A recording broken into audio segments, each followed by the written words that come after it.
In this video, we'll be discussing section 7.6 from chapter 7 of P4, and we'll be discussing geometrical problems in 3D. So in the previous section, we discussed geometrical problems in 2D. In this section, we'll be discussing geometrical problems in 3D and geometrical problems in 3D. And there's not much of a difference when you compare 2D and 3D problems. And the only difference is going to be that you'll be having a third component over here to deal with. The only thing that we need to discuss before we start discussing examples would be the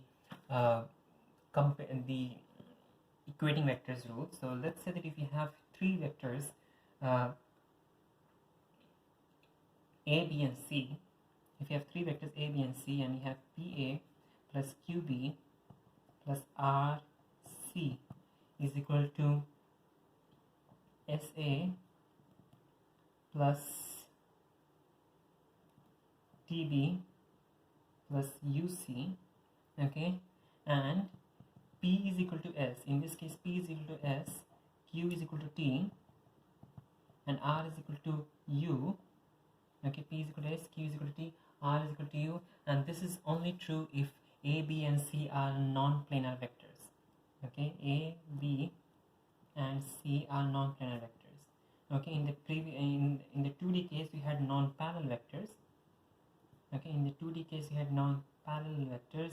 In this case, we are going to have non-planar vectors. In other words, they are none of the two vectors in let's say A and B, or A and C, or A, B and C.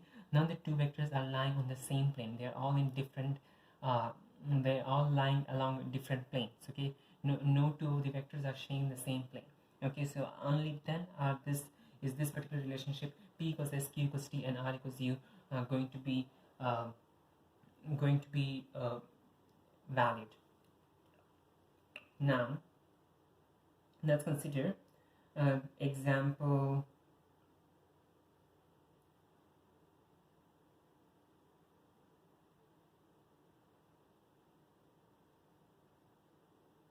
Let's consider question number 7 from exercise 7F on page 120.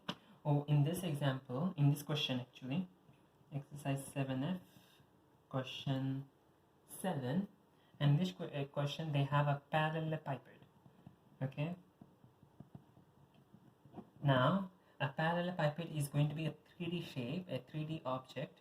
Okay, a 3D object, and it is in the same way that we have a 2D, a parallelogram is a 2D shape, a 2D object. A parallelepiped is going to be its equivalent in the 3D plane, where all the faces of the parallelepiped are going to be parallelograms. All the three faces of the parallelepipeds are going to be parallelograms. It is possible for certain faces of the parallelepiped to be rectangles or squares, but usually most of the faces of the parallelepiped are going to be parallelograms. So in this example, in this question, question number 7 on page 120 for exercise 7F, we have this parallelepiped, and in this case we have six parallelograms as its faces. Okay, so let's draw the parallelepiped.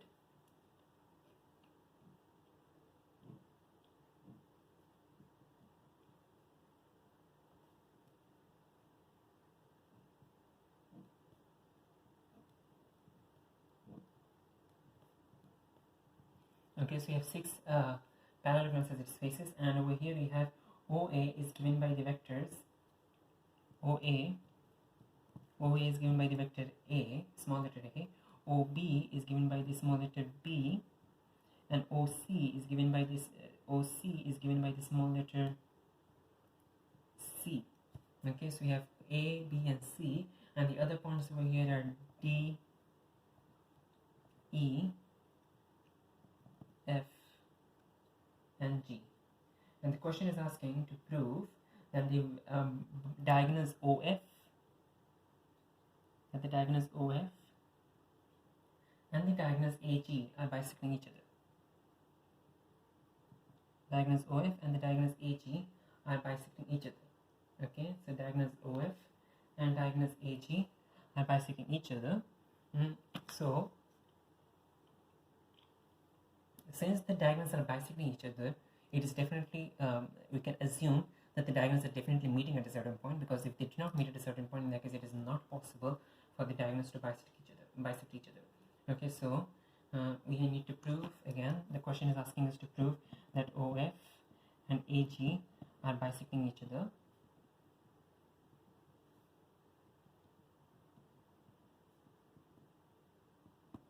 So since they are bisecting each other, it is safe to assume that OF and AG are meeting at a certain point. Okay, so let that point be called P. Let the point be called P. Okay, now say after getting P, we need to find expressions by expressions for OP. Okay, taking different routes and to equate them. Okay, and find out the answer. Find out the supporting evidence to for the bisection over here. So let's consider OP along the line OF. Okay, so we have OF as we have the diagonal OF and P lies on the diagonal OF. So let's assume that OP is equal to lambda times OF. OP is equal to lambda times OF. Okay, where lambda is an unknown constant, and I need to find out what the constant is.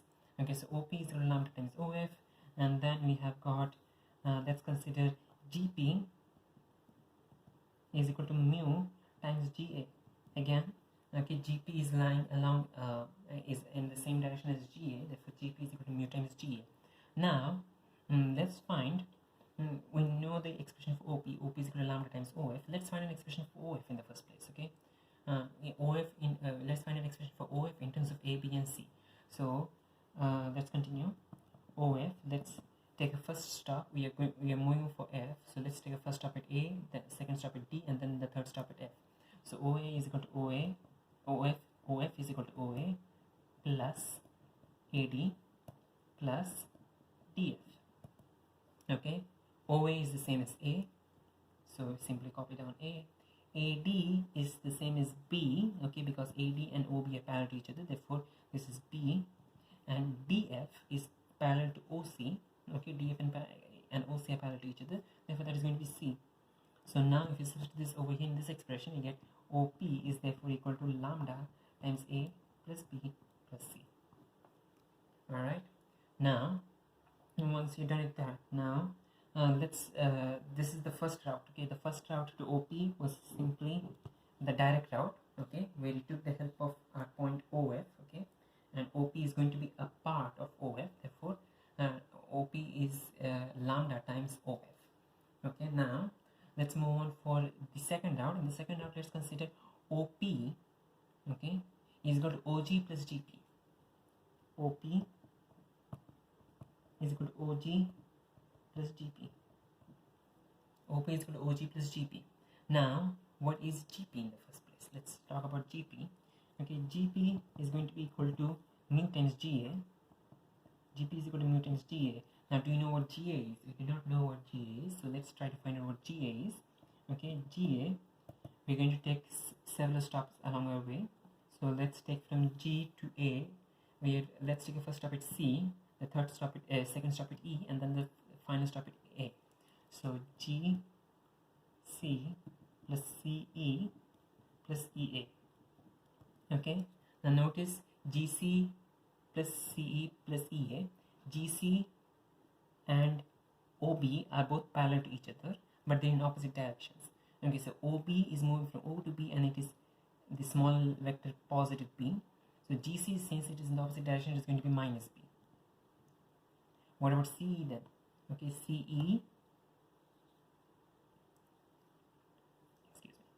CE is parallel to OA, and they are both in the same direction, therefore this is going to be simply plus A. Okay, and then finally we have EA. Okay, so EA is a parallel to OC, but it is in the opposite direction, therefore this is going to be minus C. Okay, so minus B plus A minus C. Okay, once you get this expression, you can substitute this into the GP expression, and therefore GP is equal to mu times minus B plus A minus C. Okay, so you got the expression for GP, but we need to complete the expression for OP. Okay, because that is what you're going to compare. We have one expression for OP, we need a second expression for OP, and then you're going to equate them to each other. Okay, so here OP is equal to OG plus GP. Okay, so we do have the expression for GP, but do you have the expression for OG though? We do not have the expression for OG. What is OG then? Okay, OG, we're going to take us first stop at C, and then we're moving on for G. So OG is equal to OC plus CG. OC is equal to C. CG is going to be CG is the same as OB. Okay, CG over here and OB are parallel to each other. Therefore, CG is going to be simply B. Okay, so C plus B. Now we have these two expressions. We can substitute this into this expression for OP. Okay, and we get OP is equal to C plus B plus mu times minus B plus A minus C. Alright, C plus B plus mu times minus B plus A minus C. So you have a second expression for OP. Our first expression for OP was here. You can now equate them to each other, and you get, let's expand this, lambda A plus lambda plus lambda C, lambda A plus lambda B plus lambda C is equal to C plus B. This is the second expression, C plus B minus mu B plus mu A minus mu C. Okay, let's collect like terms. Okay, so lambda A plus lambda B plus lambda C is equal to mu A plus 1 minus mu B plus 1 minus mu C. Okay, and mu A plus 1 minus mu B plus 1 minus mu C. Now notice that A, B, and C, neither of these are lying on the same plane. They are all in different planes. Okay,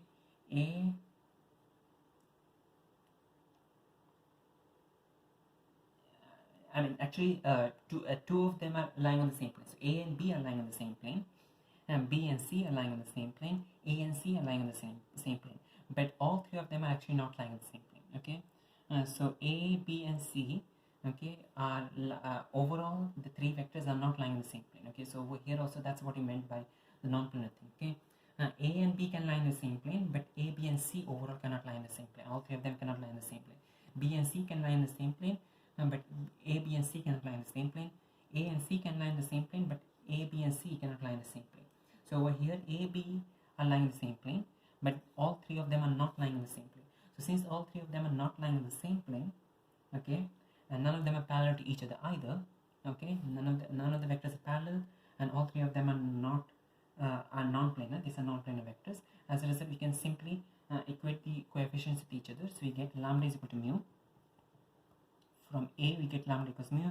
From B equals lambda equals mu 1 minus mu, and from C equals lambda equals 1 minus mu. Okay, so these two equations are the same. So in other words, we just have one equation. Okay, for one equation from these two. So you have lambda equals mu, lambda equals 1 minus mu. When you substitute these equations simultaneously, you'll get that lambda is equal to half, mu is equal to half.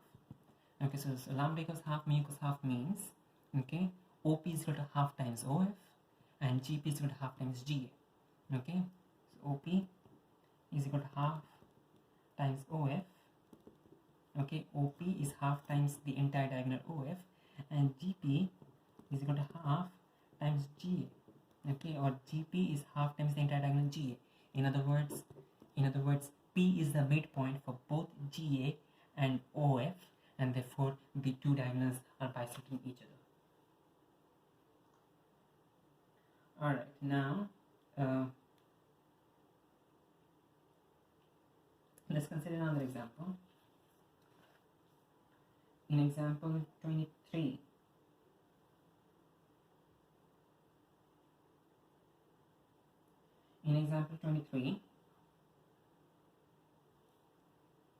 we have the points P, Q, and R. In example 23 on page 180, we have points P, Q, and R having coordinates. P has coordinate 4, 9, minus 3.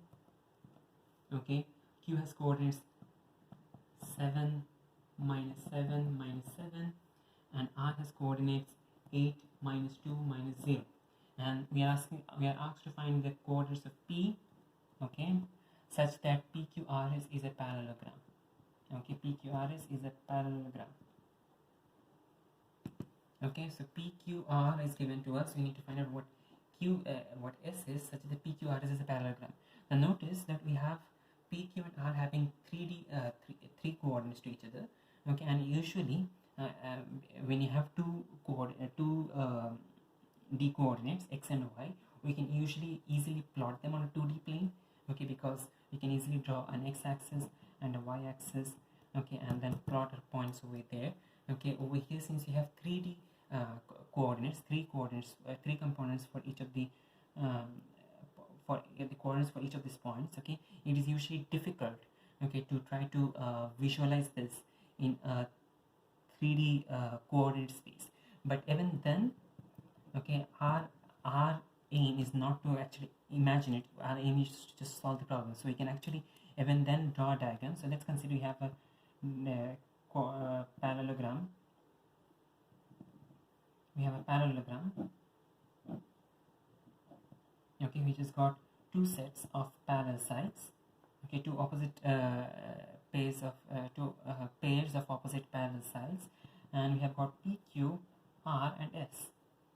Okay, we've got PQ, R, and S. Okay, PQ, R, and S need to go in the same direction. So if you move PQ, R, in that case this is S. If you move PQ, R, in that case this is going to be S. Okay, it needs to be in the same cycle. Usually do it. I mean, it doesn't matter which direction you use, but it needs to be in a cycle. Okay, so PQRS. Okay, and over here, okay, P is going to be 4, 9, minus 3. Q is going to be 7, minus 7, minus 7. R is 8, minus 2, minus 0. And S is something which you do not know yet. Okay, unknown over here. Now notice that even though we have 3D coordinates, we are using a simple rough sketch. Okay? It does not need to be exactly in the 3D plane of x, y, and z, because if you try to sketch the exact coordinates, in that case on a 3D plane, on a 3D coordinate space, it is going to become really confusing. Okay, to try to do 3D geometry in a 3D space. Usually a 2D sketch is more than enough. Okay, as long as it serves the purpose of helping you find the answer, it does not matter how the sketch is, it can be as rough as it can be. Okay, so we need to find out what S is. Okay, so now you can use any method to find what S is. We definitely know that we have parallel vectors over here. Okay, so therefore PQ is the same as SR. Okay, PQ is the same as SR, and if PQ and SR are the same, PQ and SR are same to each other, let's find out what PQ is. Okay, so PQ is going to be equal to PO plus OQ. Okay, you might be like, where exactly O is? You do not have any O. Okay, it does not matter where O is. O is the origin of a coordinate space, so O is somewhere out in the vastness. Okay, somewhere in nowhere. Okay, so O is there, and we have PQ is equal to PO plus OQ. Okay, this is your we are taking a stop at O, so from P to O, from O to Q. So PQ is equal to PO plus OQ. Now what is OP? PO is the same as minus OP. PO is the same as minus OP, and then we have OQ. OP is the same as the column vector. OP is the same as the position vector for P, or in other words, this is going to be minus of 4, 9, minus 3. What about OQ? OQ is the position vector for Q, and that is going to be 7, minus 7, minus 7. Okay, now, so we have minus OP plus OQ, and now we can simplify it. 7 minus 4 is going to be 3, minus 7 minus 9 is going to be minus 16, and minus 7 plus 3 is going to be minus 4. Okay, so that's your final OPQ. Therefore, this is equal to the same as SR. Okay. Okay, since PQ is this, PQ is equal to SR, therefore SR is equal to this. Now, what can you write SR as? SR is therefore equal to SO plus OR. Okay, again, SR is equal to SO plus OR. Okay, and our target is to find out what the coordinates for S are. Okay, and the coordinates for S will help you find is this can be found from the position vector for S. Okay, so SO can be written as minus OS plus OR. Okay, this is equal to SR. Okay, minus OS plus OR is equal to SR. Okay, now rearranging the equation, let's take OS to this side and SR to the other side. We get OS is equal to minus SR plus OR. Okay, OS is equal to minus SR plus OR. SR is this thing. Minus SR is going to be the negative of this vector. Okay, which is going to be minus 3 plus 16 plus 4 plus OR. OR is going to be the position vector for R, and that is 8 minus 2, 0. 8 minus 2, 0. Okay, add the two vectors up, you get 5, 14 and 4. 5, 14 and 4. So that's the position vector for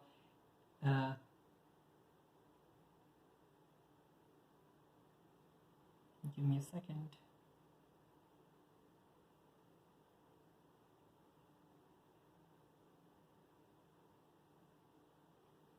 Eight minus 2 minus, give me a second. 8 minus 2 minus 0, 4 minus 3 minus 9 minus, oh, this was minus 9 actually, excuse me. So this, since this is minus 9, this becomes minus 7 plus 9, that is simply 2. Okay, so substitute that 2 over here, you get minus 2. Okay, and therefore this becomes minus 2 plus minus 2, that is minus 4. Okay, so the position vector for OS is minus 5 minus 4, 4, and our question is not to find out the position vector for OS, it's to find the coordinates. Okay, so you need to be really careful if the question is asking for the position vector or the coordinates. Okay, and both of them look very similar to each other, the answer forms, but they are different still. If you ask the position vector 5 minus 4i 5 minus 4 4 in the column vector form of 5i minus 4j plus 4k is going to be correct. Okay, but we ask the coordinates, and therefore S has coordinates 5 minus 4 4. That is the answer for this question. Okay, 5 minus 4 4. Alright, now in example 22 on page 117. Okay, in example 22 on page 117, we're not solving the entire question over here, but we just want to discuss what exactly in this question. Notice that the very last part of the question, okay, they A asks a particular question, B asks a particular question. In the very last question, they're asking to describe the quadrilateral ABCD. Okay, so in part B, they found that two of the sides were parallel to each other. In part B, they found two of the sides were parallel to each other. Okay, and in part B, they found that DC was equal to 2 times AB. Okay, so since DC was equal to 2 times AB, it means that if you have a quadrilateral, your quadrilateral could be in any shape. Okay, your quadrilateral could be in any shape. Okay, but over here in this case, DC and AB are parallel to each other. That means two of the opposite sides are parallel. Okay, now since two of the sides are parallel, there are two options. Either it is a parallelogram or a trapezium. Okay, either it is a parallelogram or a trapezium. Now, for a parallelogram, if two of the sides are equal, in that case, you can one way is to find out whether the other two sides are in a parallelogram. If two of the sides are parallel to each other, in that case, you can find out whether it is parallelogram by finding out whether the other two sides are also parallel to each other. Okay, if the other two sides are parallel to each other, it is a parallelogram. On the other hand, you can also find out whether the two sides which are parallel to each other are having the same length. Okay, if they have the same length, it is the other two sides are definitely going to be parallel to each other. Okay, so if the two sides are parallel and have the same length, in that case you're going to have a parallelogram because the other two sides are also going to be parallel to each other. In the case of a trapezium, okay, you're going to have two sides which are parallel to each other. One way to find out whether it is a trapezium is to see whether the other two sides are not parallel to each other. Okay, whether the other two sides are not parallel to each other. On the other hand, the other way to find out whether it is a trapezium is to see the lengths of these two parallel sides. If they are not equal in length, definitely the other two sides are going to be non-parallel. They cannot be parallel to each other if these two sides are having unequal lengths. In the question, in part B, they proved that DC was equal to 2 times AP. In other words, the two opposite sides were parallel to each other, definitely, but they were not of the same length because one of them was twice the length of the other. Okay, so since they were of opposite lengths, since they were of different lengths, okay, the quadrilateral could not be a parallelogram, it was going to be